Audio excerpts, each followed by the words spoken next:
How do you maintain a friendship with Bill Maher? Because you're very different on politics, I think. Yeah, we've 30 years ago when he had his show Politically Incorrect, it was the first TV show I'd really ever done early in my career.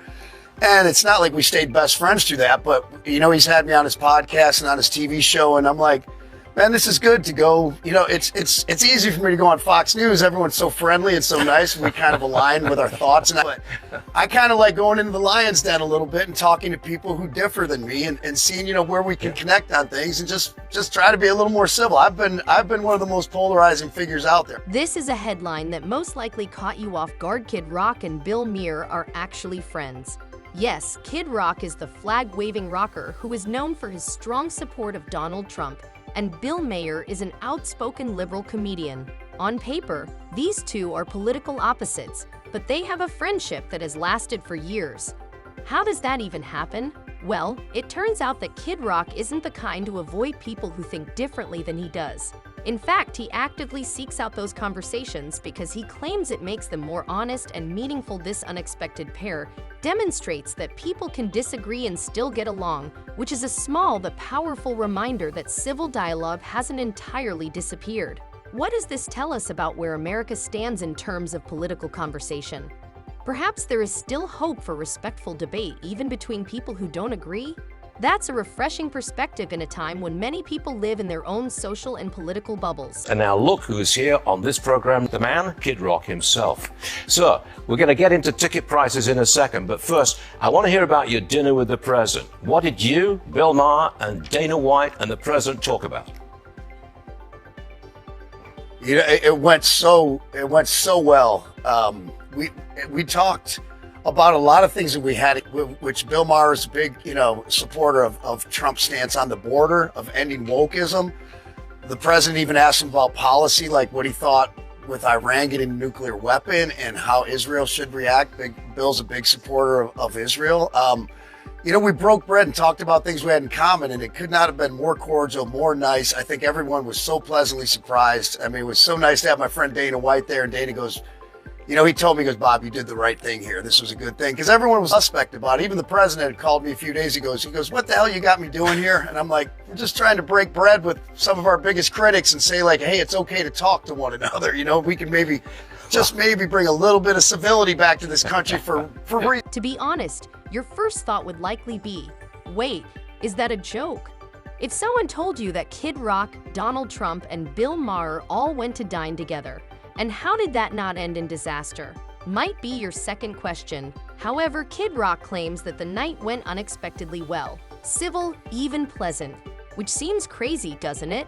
Three prominent figures, each with strong opinions of their own, are seated at the same table. Maher, the longtime liberal firebrand kid. Rock, the rebellious rocker and outspoken Trump supporter. Of course, Trump isn't exactly known for fitting in, but instead of yelling at each other, the three reportedly had genuine conversations about issues like border control, rising political correctness, and support for Israel. It was simply adults conversing, and this is the bit that matters most, Kit. No one rushed out or canned anyone. Rock claimed that the main reason he wanted to bring everyone together was to demonstrate that, in an era when political tribalism and social media feuds dominate the news, these three very different people were able to find a moment of mutual respect. Trump, according to Kid Rock, wasn't entirely sure about it at first, but by the end of the night, everyone was feeling good about it because it symbolized that genuine dialogue can still occur even in a divided America. What can we learn from all of this? Perhaps things aren't as broken as they seem online. Perhaps mending some of our divisions isn't about winning arguments, but simply listening. If Mayor Trump and Kid Rock can do it, perhaps there is still hope for the rest of us. Coming into the country. I think it's great. I think we should be making more of these cars in Detroit. I know they make the Ford Raptor there and things, but I know there's other cars that are, we design them in Detroit. It's some of the big three, and then the engines, and they're assembled in Canada or Mexico. And I think it's great for our auto workers, for everybody. Why wouldn't we want? And now the president's talking about giving people a tax break if they buy a car that's actually built in America. This is all great news for Detroit, in my opinion. Did that come up for discussion last night?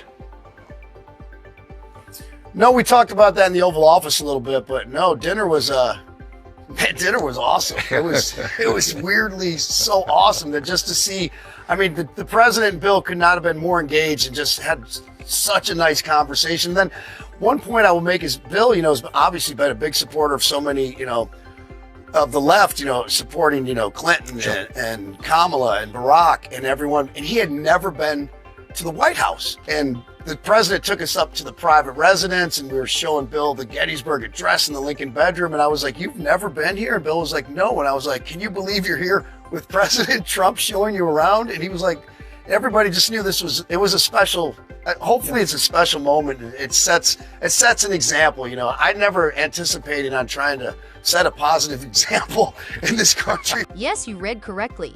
Kid Rock, who once boasted about being a cowboy, is now weighing in on economic policy. And surprisingly, he's been making some strong arguments lately. Kid Rock is a proud Detroit native who was born in the center of America's car culture, so it's not surprising that he's passionate about protecting jobs for auto workers. This isn't just some abstract political stance, it's personal. He's criticizing the system that permits U.S. companies to design cars here, ship the production to Mexico, and then import the parts back into the U.S. He's asking, what sense does that make? And is advocating for something straightforward. Keep the jobs, the parts, and the production here in the U.S. Manufacturing is still crucial in Ohio and Pennsylvania, but this is where things start to get interesting because he's not merely yelling a catchphrase about American life. Well, it should be when you go into the queue to get tickets. Not everybody to a hugely popular show is going to get tickets, but as an artist, we want to get, the majority of us want to get the prices we set into the hands of the fans at those prices. I've been the first one to say the president hates it when I say, like, "Sir, I'm a little overpaid. I would rather be more of a hero to working class people so they can go to more shows."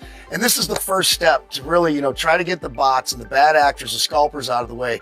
Ultimately, and I'm a capitalist and a deregulation guy, but ultimately what I would like to see is get some legislation passed that puts a cap on the resale of concert tickets, like a 10% cap. And that eliminates all the BS and the bad actors.